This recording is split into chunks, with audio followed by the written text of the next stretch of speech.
Good afternoon, everyone. Thanks for joining the 2024 Utility Rate Study public meeting at noon.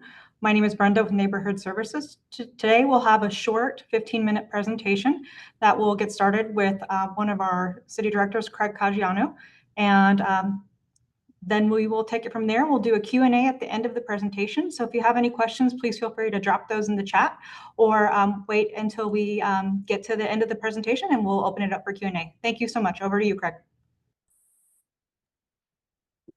Thanks, Brenda. My name is Craig Caggiano, and I am the Deputy Water Utilities Director for the Public Works at the City of Tempe. And today we'll be giving you a brief presentation on the utility rate study recommendations that come from our recent evaluation of the revenue needed to run the utilities.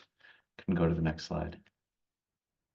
First, I wanted to briefly highlight the council performance measures that are supported by the water utility and public works in regard to the city and maintaining all of the services that we do for all the customers. Next slide.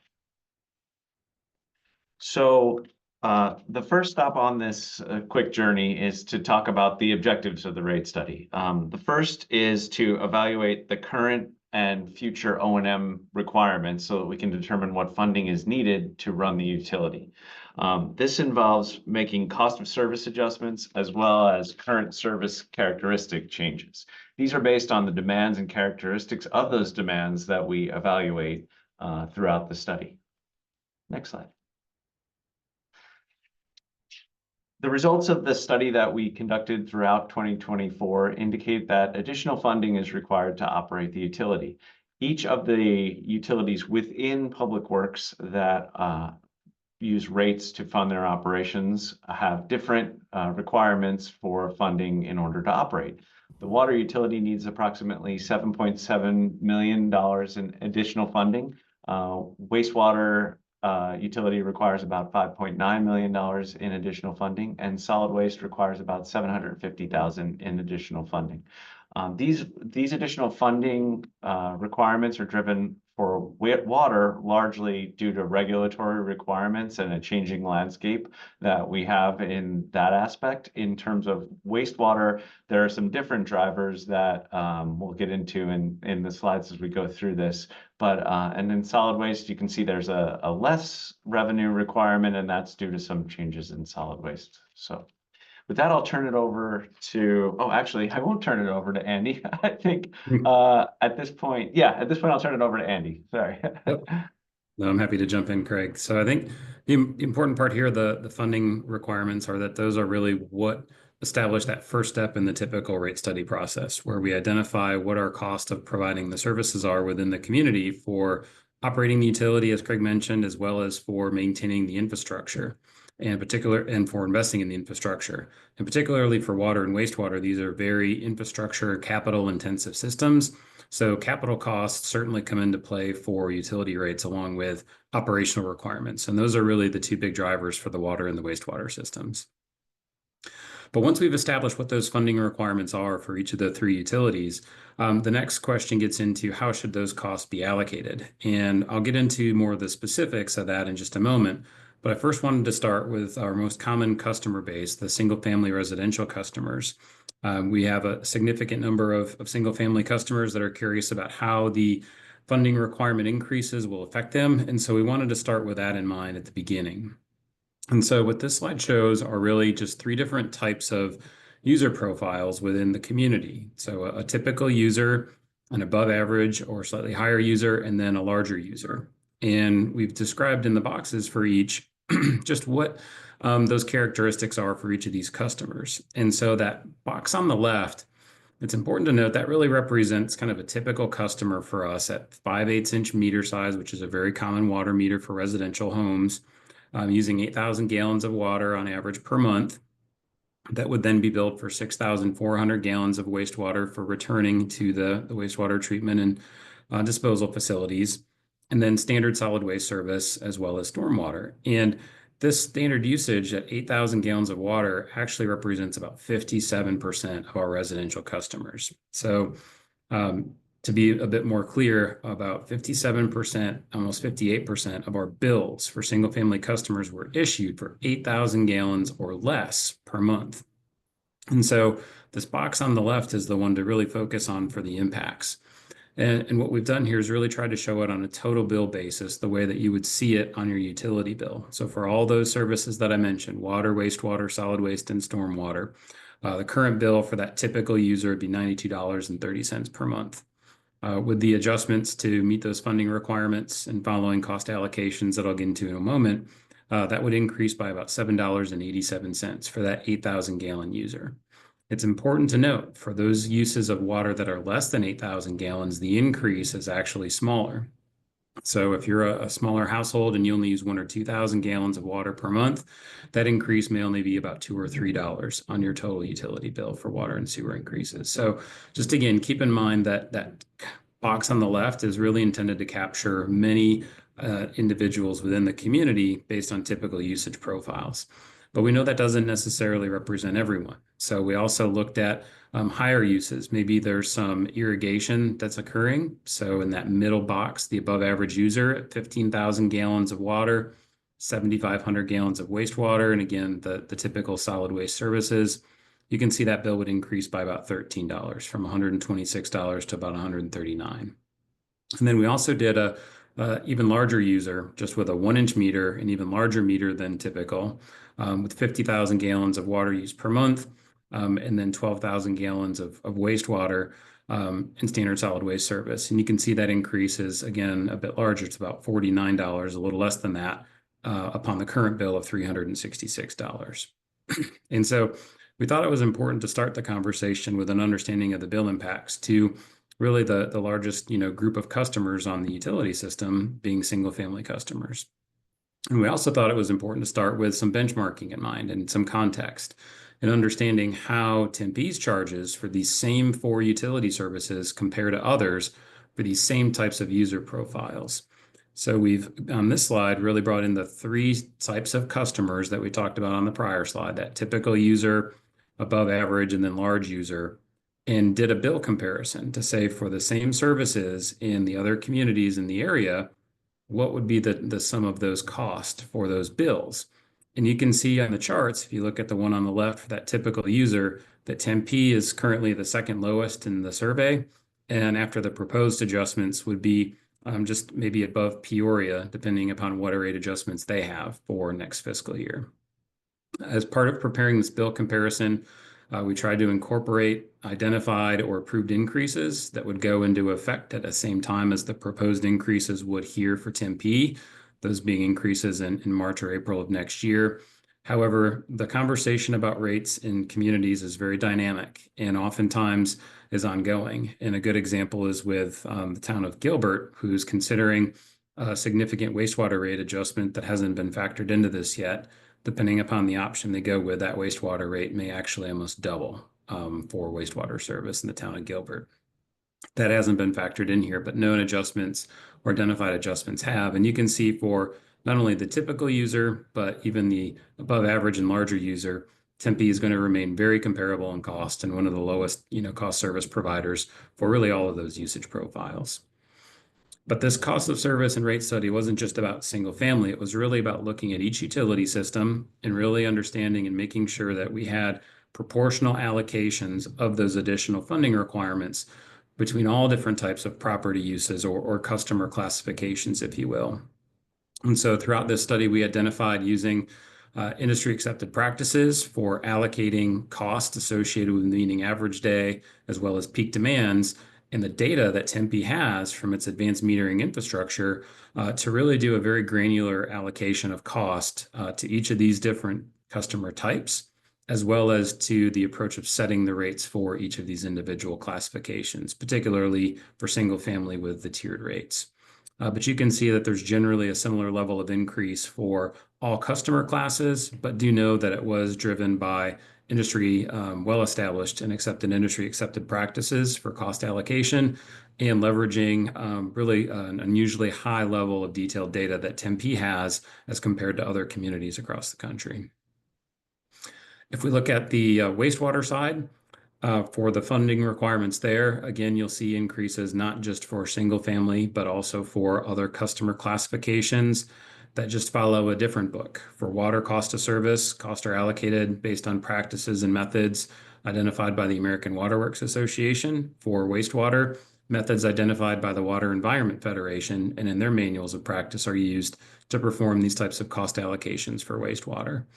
And again, Tempe is in a unique position of having some good data from a recent strength and return flow study done in 2022 that can help inform this process. And those results continue to be incorporated into the cost of service and rate studies over time, and will continue to be updated in the future to make sure that we are achieving those proportional allocations of costs for our services, in this case, wastewater. And before we leave the water resources, I do want to talk a minute about a unique service within the community, and that being flood irrigation.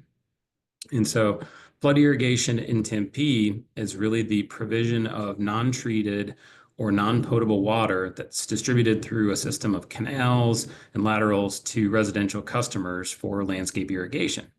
Tempe provides the flood irrigation services through its flood irrigation program, which coordinates the delivery of the water from the Salt River Project. And that is delivered to more than about 800 customers in about 17 parks within the community.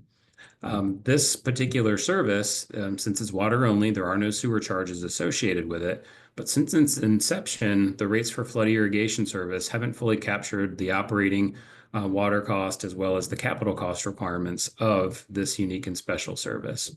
And so through this study, the full cost of flood irrigation program and services were identified and compared against current revenues, and a noticeable gap was established.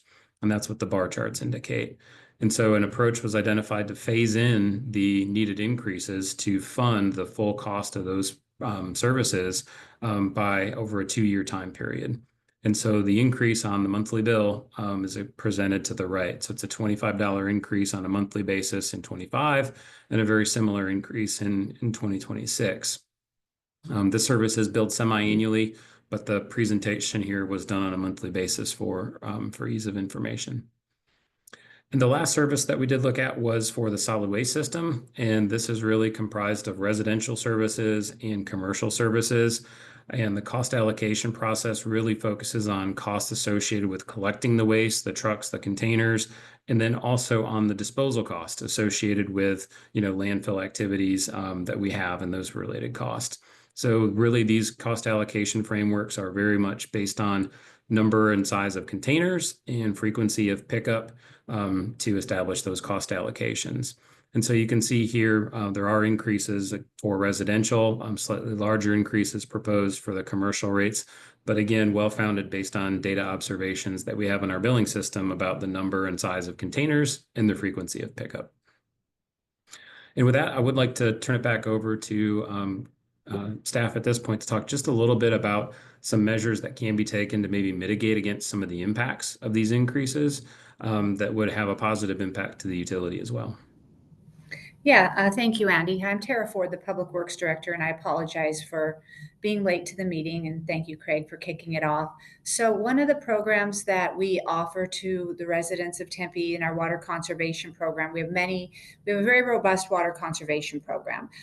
We have our Water Smart customer portal, which some of you may be familiar with, where it's basically real-time water use. You can see your consumption, you can tell if you have a leak or not, and that's free. It's not a charge that we have. We have rebates and educational workshops consistently ongoing that we advertise for our residents, as well as audits. So if you think at your home that you might have a water leak, or you just want to be more efficient in your water use, we'd be happy to come out to your home, do a full water audit to assess that, to see if there's some adjustments you could make to save on water use as well. And then we can go to the next slide. And there's also assistance that we have in customer service, and payment arrangements can be made. And that's through, you would call the customer service number on the bill. They have, Taria is the point of contact down there, and she has programs that, and we have programs that will be newer at times. They come and go, and she keeps track of all of those. And so she would have a list of those to where we make payment arrangements, but we also are in contact with other other entities out there that may be able to assist with that billing if needed.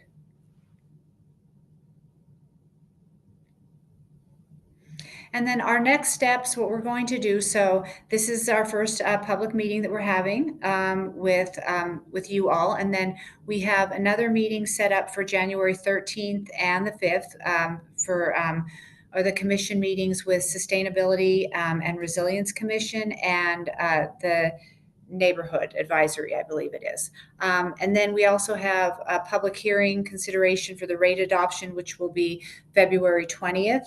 When we take it to council, and if adopted, that new rate, it goes into effect and you would see it on your bill in April of 2025. And I'd like to also talk a little bit about, since I got on late, I know Craig was touching on it. As you saw and we try to be as efficient as possible and really look at our programs when we're going through to determine how can we be more efficient? How can we save the residents money? How can we look at that holistically, not just adding on to increase rates? And that's what you saw this year in solid waste. Yes, it was a rate increase, but not as much as it probably would have been if we would have kept our compost yard open. So we had a compost yard here at the city, which all of you might know. And so what we did is we subcontracted that out, but it doesn't affect the residents. We're still collecting the green waste. You still have the green waste bins at your residence. And then what we're doing is we that waste is still being composted. So we're being very sustainable, but we're being very economical. We're looking at it in both ways. So the city eliminated that compost yard for our program. So we're looking at things like that as well. Let me go to the next slide. And with that, that concludes our presentation, and we'd like to open it up for questions. Excellent. Thank you, Tara, Craig, and everyone on the call. If you have any questions, go ahead. Now is the time to raise your hand, or if you'd like to go ahead and unmute yourself and ask your question. And we've also put some links in the chat. The first is the utility rate study page. On that page, you'll also find a comment box where you can share your thoughts. So maybe if you don't have a specific question right now, or if you want to share some feedback, that's a good place to do it. We also have the tempe.gov/conservation page. I didn't link quite beautifully over there, but if you do that, you can visit that page, and the Resource Navigator program, the resources that were mentioned previously. Okay. So I'm not seeing any questions or raised hands. So this, oh, is there maybe somebody that wants to say something? Oh yeah, I'm sorry. Yeah, I didn't see the raise hand button anywhere on here. So Oh, okay, no worries. Yep. So is it my understanding then that the average 8,000 or under is looking at about a $26 increase? Is that what I'm interpreting properly from the slides? No, for the 8,000 gallon user, the increase is actually about $7.87. And so if you use less than that, then the dollar impact on the bill is going to be even lower. So it would be in accordance with kind of how much you use, but generally speaking, the range of impacts would be at, say, 1,000 gallons, about $3 on the monthly bill, up to that $7.87 at 8,000 gallons. And it kind of gradually increases. So at, say, 4,000 gallons, kind of in that midpoint, it's about a $5 impact on the monthly bill. Okay, I think I misinterpreted then. Can we go back to the fourth or fifth slide? I'm not sure who's actually I guess is driving. where I'm getting confused. Yeah, it may have been the flood irrigation, but yeah, for the, because of our 43,000 customers, I think there's about 35,000 residential and only about 800 have flood irrigation. So okay, this so that slide is here specifically for the flood irrigation, that correct. $25. Okay, that's where my misinterpretation came from. I apologize. No, that's okay. I'm good. Yeah, it's a good clarification. Good question. And it's a good point of clarification too, in case there are others on the call with questions about flood irrigation.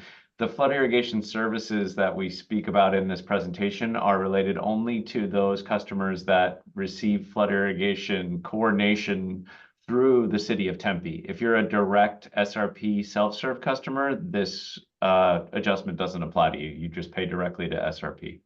Okay, that's where my miscommunication came from. Perfect. Thank you.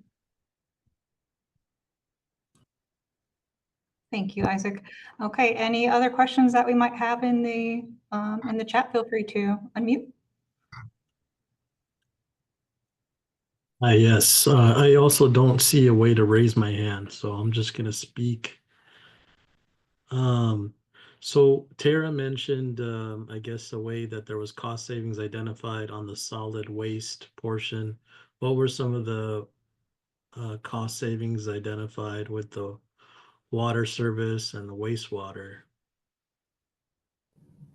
So with water and wastewater, we look at those holistically across the board, like almost every day, right? So we could have, so it's ongoing. I don't have a specific one for you unless Craig does, but what we do is we're, highly regulatorily driven. So the majority of the things that are done in water, and that's the main reason for the increases where they are, which I don't think they're that bad for what we have to do this year. The new regulatory requirements that all communities are required to meet requires us to put in treatment, and that are large dollar treatment strategies that we're doing at the plants right now. So while we're doing that, and we're putting it in on our well sites as well, while we're doing that, we continually look for efficiencies in our process, in our programs, so as to not just keep adding, and not being efficient throughout, and maybe removing some things or not doing something that we did before. I don't have any specific examples right now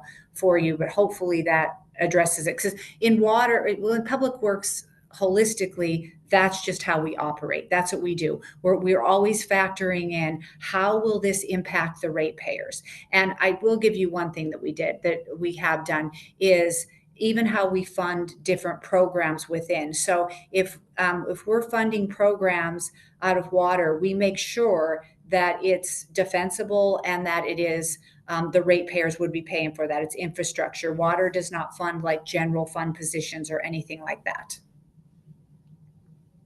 aren't supporting water, of course. Did that answer your question? Sort of, yeah. If you could go to this slide where you're comparing the city of Tempe to the other cities' cost of service. This is a great result for Tempe, I would say, but are the other cities offering something more or something better in terms of service than Tempe is for their expenses to be more costly? I'm just trying to figure out how to compare. I think what it largely comes down to on the water side is that, the valley as a whole isn't as monolithic as it might seem when you look from one community to the next. A lot of the drivers on these are the costs of water and the costs of operation of their various treatment plants. So for instance, Phoenix has many, many more treatment plants than the city of Tempe. And the water portfolio for a city like Gilbert or a town like Gilbert is vastly different than it is for the city of Tempe. So all of these different factors drive these different costs, as well as how proactive a city has been in terms of updating their infrastructure, maintaining their systems. I can't speak for the other cities, but I know in Tempe that we strive to stay on top of our required maintenance and upgrade our systems as we need to, and that in the long run keeps our costs down. So just a quick kind of general sense on why you see these differences. In general, though, these charts are comparing all of the same services. So you're getting water, wastewater, stormwater collection, and a solid waste fee in each of these cities. Does that make sense? Yes, it does. Thank you. Okay, excellent. So I put some instructions. If you want, you don't have to. You can unmute yourself if you want to chat, but if you want to raise your hand, just click the reactions button towards the bottom of your screen, and then you can hit the little raise hand button. Brenda, there is a question in the chat, and it says, why is Tempe's stormwater cost so low?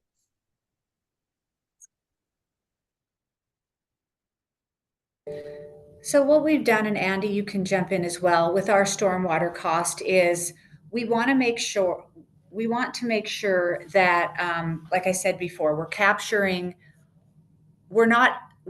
Tempe is not incorporating any general fund or any other programs into that stormwater fee. This is all things that a couple of years ago, what we did is we peeled that stormwater piece out of the rates. That was factored in the rates. And those were all things that were regulatorily required to do as a utility with the stormwater infrastructure. So what we decided to do is let's peel that out so you can see exactly how much that we have to spend and the revenue we need to generate for stormwater. Now I can't speak to that for other cities, such as Craig said, how they're doing their stormwater rates or fees and how they're calculating them. But ours are based off of what we're required to do, basically the requirements, the permitting, everything that goes along with the MS4, the stormwater program. Now, what we are going to do, we are going to research it for the next rate study, and Andy can talk about that a little bit more, how we're going to look at that a bit differently. So it probably in the future won't be a flat rate across the board. It might depend on like your lot size or whatever. But Andy, if you want to speak on that a little bit, we don't have a lot of information. We're researching it right now. Yeah, no, it's a good question on stormwater. I think, as you look at this bill comparison chart that's on the screen, that's probably the bars, those kind of beigeish colored bars that vary the most. And in some cases, they don't exist because dedicated funding for stormwater is still very much evolving. Solid waste, wastewater, they're pretty more mature and established utility systems that have had rates in place that have generally covered all, if not close to all, of the cost of providing service. But many communities, such as Tempe, have really, relied on a multitude of funding sources to cover stormwater because some things maybe are housed within different organizational units of the general fund. So it's not that Tempe's cost of stormwater are so low, to Tara's point, what we've just included in the stormwater fee that we have are just a portion of the costs related to some of those compliance and regulatory and permitting aspects for stormwater. However, as we go forward in time, we may need to and may want to consider bringing into the fee some of those capital improvement related costs and other operational costs into the fee over time, especially as those needs increase, so that the fee could provide the adequate needs for that. And then as you start bringing in some of those costs that are really about the system, it kind of begs the question of how should those be fairly and proportionally allocated? And that gets into questions about what sort of data and ways can we apportion that. And one of the most common ways is using impervious area. And so, but that requires a significant amount of data. And that's, a data point that would have to then be mapped into the billing system. And so there's a lot of legwork that needs to be done there and an appropriate processes established to maintain that area and to also give customers the chance to validate and make sure the area is accurate. So it's a pretty substantial change and move that you may want to look at in the future, but it doesn't necessarily have to be impervious area. There's other accepted means of recovering those types of costs based on other property characteristics. But you'll see a lot of stormwater variability in these charts for years to come. And it's about the types of costs they're including in the fee mostly, and then the way they structure the fee. That's going to be the drivers of why the fees will look different from one community to the next. Excellent. So some good questions so far. Opening it back up again.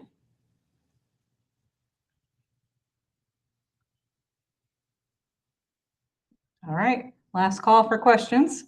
If not, actually we do. Go ahead. Is it Jaime? I hope I'm saying that right. Jamie, that's okay. Jamie? Okay. Easily, I'm used to it being confused. Is there like a procurement cost for water for Tempe, and has that gone up significantly? So there's a utility cost for water in general. Tempe is very fortunate to be primarily a Salt River Project municipality. So the Salt River Project has has the ability to maintain and distribute water to lands within the Salt River Project, of which Tempe is largely. That is some of the most affordable water in the valley. And so our water costs, as far as raw water costs go, are very, very low comparatively. And they do go up with cost increases over time, but they're very modest and they're very reasonable. So Tempe is fortunate in that capacity, that the actual cost to obtain our water is something that was largely paid by those who settled the area and built the SRP system. And now we're getting the dividends of receiving that water at a great value. So I hope that makes some sense. Yes, it does. So our supply is not in risk as the valley continues to build out and there's more residents in other cities and stuff like that. That's correct. The SRP lands within the city of Tempe have a right to the water that is collected for them and distributed to them. It's irrelevant to what happens outside of those lands. And a lot of those lands are supported by other sources of water. So yeah, you're on the right track there.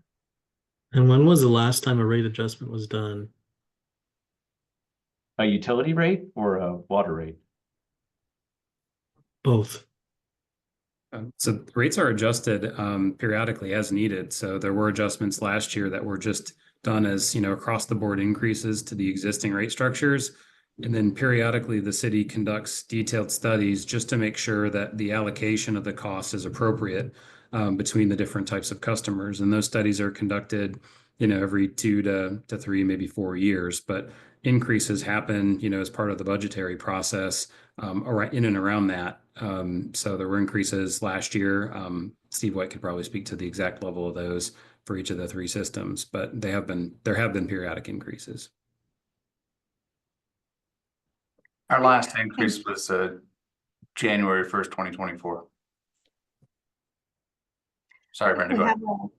have a question from the chat. Jan asks, as we build more multifamily housing on the existing land, could we run out of water? So I can take that one unless you want to, Tara. But it's generally it's a simple proposition with demands and how water use has evolved over time. In fact, most multifamily housing that's being built is replacing higher water use on the land that existed previously. If you keep in mind that interior water use efficiency has increased dramatically over years, and multifamily has limited exterior water use, which is the largest driver of water use in a community. You can replace a small footprint of a single high water user with many individual single units that use interior water only, and your water use can actually go down. So that's just a general 30,000-foot view for that question. But in specifics, every year the city of Tempe, along with all other municipal providers in the valley, evaluates the planned development that's coming into their service area and the water resources available to support them. Those plans have to be reviewed by the state and approved on an annual basis. And so we're always looking at least that far, but we actually look even further than that through things like the general planning effort to ensure that we'll always have the resources available to support the development that we choose. Thank you. Okay, we'll open it back up.